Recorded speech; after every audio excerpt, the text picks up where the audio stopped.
மனம் இருந்தால் மார்க்கம் உண்டு அப்படிங்கிறத பற்றி கேட்டிருக்கீங்களா?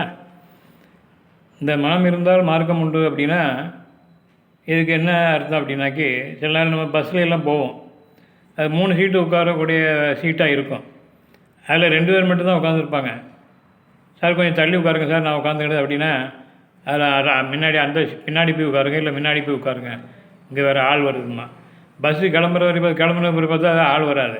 அதில் 2 பேர் மட்டும்தான் உட்காந்துருப்பான். இந்த மாதிரி தான் அவங்களுக்கு இடம் கொடுக்கணுன்னா என்ன, ஒரு அரை மணி நேரம் 1 மணி நேரம் ஒரு இடத்துக்கு போகணுன்னாக்கி ஒரு 50 கிலோமீட்டர்னால் 1 மணி நேரம் பயணம் பண்ண போகிறோம். அந்த இடம் நமக்கு ஒன்றும் சாஸ்வதம் கிடையாது.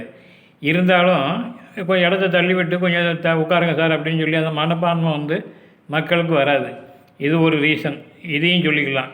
இன்னொன்று, மனம் இருந்தால் மார்க்கம் உண்டு அப்படின்னு சொன்னால், ஏதாவது விடாமுயற்சியோடு சதா சர்வகாலமும் நம்ம எந்த லட்சியத்தை நோக்கி பயணம் பண்ணுறோமோ அதை விடாமல் முயற்சி பண்ணி விடாமுயற்சி செய்கிறதுக்கு பேரும் அந்த மனத்தை நம்ம அப்படி ஒரு கட்டுக்குள்ளே வச்சுக்கணும்.